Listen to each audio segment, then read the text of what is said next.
Mes chers amis astronomes, bonjour. Bienvenue sur la chaîne Fred Astronome. Je suis Frédéric Bertoni et j'espère que vous allez bien.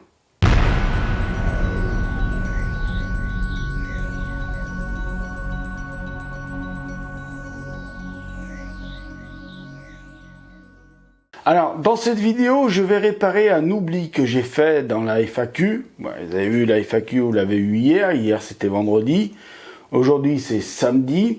Donc, le lendemain du vendredi, logique. Et j'ai oublié une question qu'on m'a signalée ce matin. Et d'ailleurs, la personne qui me l'a signalée, c'est justement lui que j'ai oublié. Et il a drôlement bien fait de me le dire. Donc, pour pas lui faire attendre le temps que je tourne la vidéo et qu'elle monte, je lui ai quand même répondu, je lui ai quand même donné une réponse. Je vais la faire en vidéo parce que c'est normal, j'ai oublié de parler de sa chaîne. Enfin, j'ai oublié de parler de répondre à sa question. Donc, cette personne, c'est SpacePeak. Alors, SpacePeak, il a une chaîne sur YouTube, comme les autres personnes qui avaient une chaîne sur YouTube, sur la FAQ, je mettrai donc bien sûr la représentation de sa chaîne, je mettrai dans la description le lien de sa chaîne, c'est normal. C'est un oubli de ma part, il faut que je répare l'oubli, et puis en plus, il fait partie, il y a une vidéo qui va arriver à la fin du mois, je dis à la fin du mois parce qu'il faut que je la tourne, il faut que je la prépare, surtout que je la tourne, qui va arriver justement pour parler de chaînes que je veux soutenir, et justement sa chaîne en fait partie. Donc c'est impardonnable et intolérable que j'ai oublié sa question. Donc la question de SpacePeak, comme pour la FAQ, elle va s'afficher là en bas. Et sa question, c'est une question très simple. J'aurais dû y répondre d'ailleurs, parce qu'en plus ça ne va pas demander un temps de réponse extraordinairement long, pour une fois. Enfin, je vais quand même prendre mon temps pour répondre à la question quand même. Donc la question, quelle est-elle? Il me pose la question, il te faut combien de temps pour monter ton matériel d'astronomie? J'ai rajouté le matériel d'astronomie, mais il avait mis ton matériel. Mais de toute façon, vous verrez la question comme lui, il l'a posée. Donc, SpacePeak, et puis tout le monde, je vais vous répondre. En fait, il me faut... Alors, si, on va prendre trois exemples différents. Premier exemple, si c'est dans mon terrain, on va dire pas vraiment longtemps. Il me faut, alors je vais donner des fourchettes parce que c'est suivant ma forme et la santé que j'ai le jour où je fais ça. Et puis c'est suivant si c'est moi qui le fais ou un ami qui le fait pour moi. Parce que si je peux vraiment pas le faire par moi-même, j'ai des amis qui viennent à ma rescousse et qui le font. Et puis en même temps, c'est des amis astronomes de la Loire, donc en même temps, on observe en même temps. Voilà. C'est tout un groupe que je connais depuis très très longtemps. Donc si c'est moi qui le fais et c'est dans mon terrain, c'est ça le premier exemple, on va dire qu'il me faut à peu près entre 20 et 30 minutes suivant la forme que j'ai. On parle bien que de l'installation, on ne parle pas de l'installation plus de l'alignement du télescope.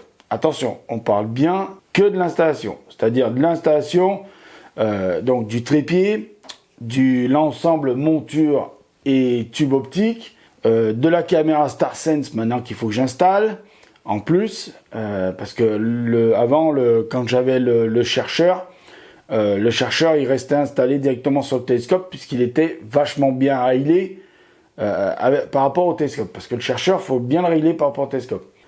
Donc la caméra plus j'apporte donc il faut mettre aussi la bague de raccordement, la bague de réduction derrière le télescope, entre le télescope et le renvoi coudé, et puis rajouter un oculaire de 30 dedans ou même de plus, parce qu'il faut toujours mettre le plus gros oculaire pour faire l'alignement au départ, et de brancher donc le power tank. Oui, voilà, il faut entre 20 et 30 minutes si c'est dans mon terrain, 20 minutes si je suis en forme, 30 minutes si je suis pas trop en forme. Alors le deuxième exemple, c'est tout en la procédure que je vous ai dit avant.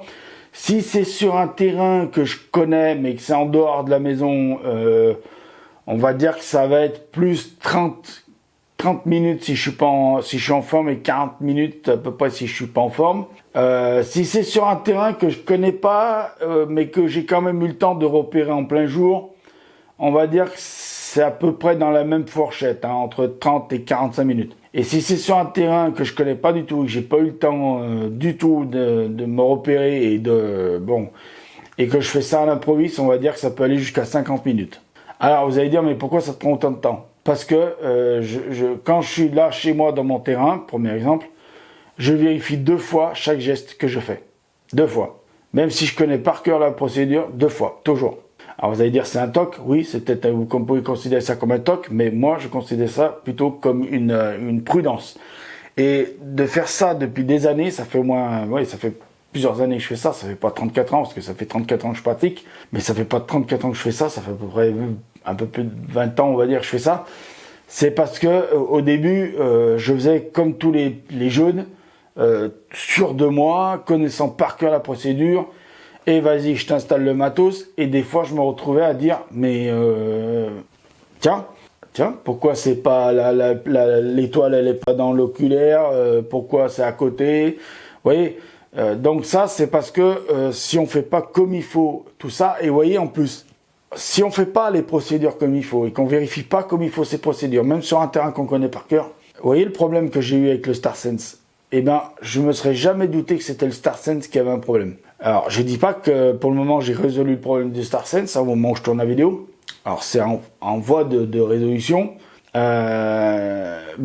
le problème, c'est que il faut toujours vérifier, toujours, plein de fois son instrument, même si vous le connaissez par cœur, même si ça fait des années que vous le faites avec le même instrument, même si ça fait des années que vous faites sur le même terrain d'observation, vous le connaissez par cœur.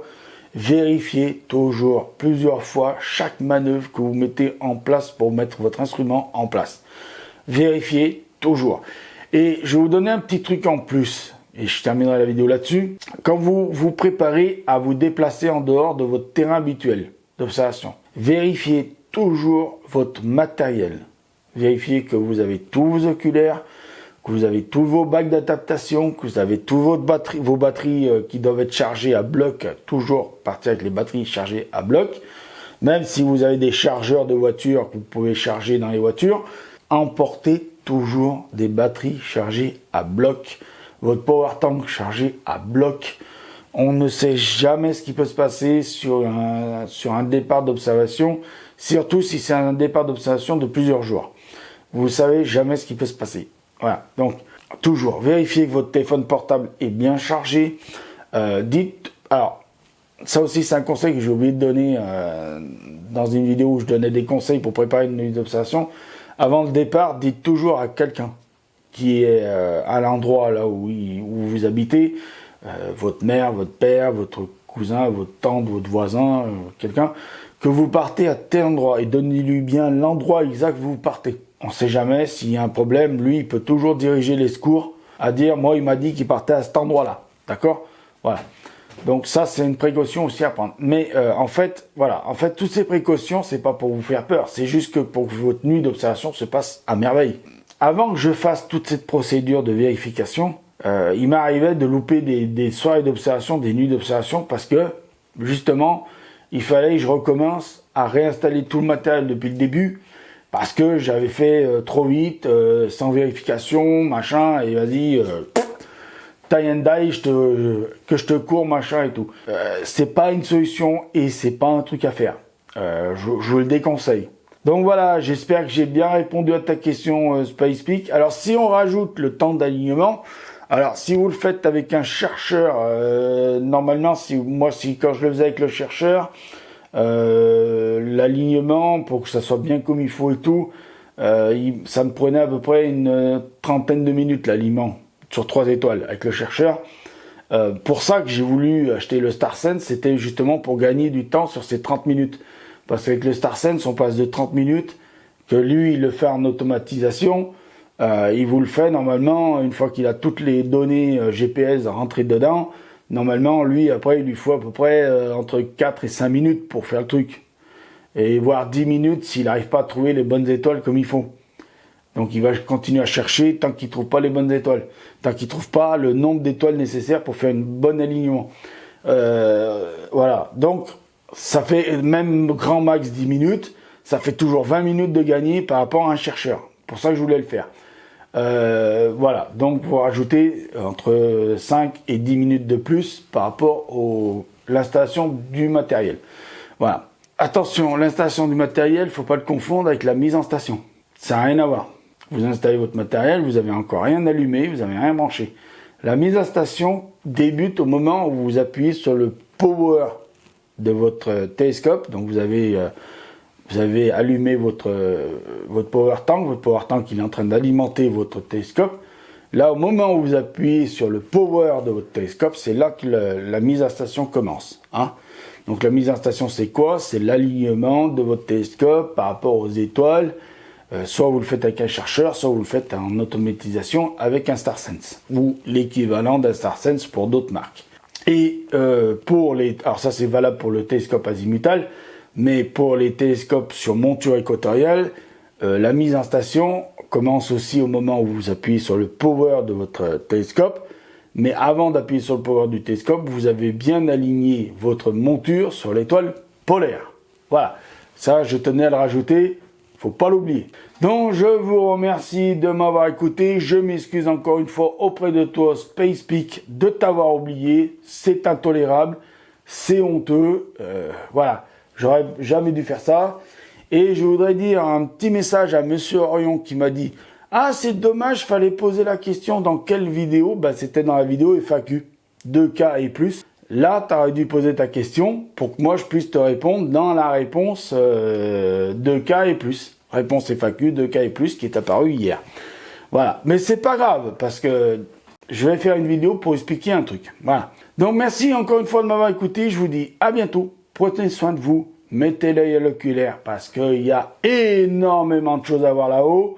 Continuez à faire de l'astronomie, prenez soin de vous et je vous dis bon ciel à tous mes amis astronomes et à bientôt sur la chaîne Fred l'astronome. Bye bye.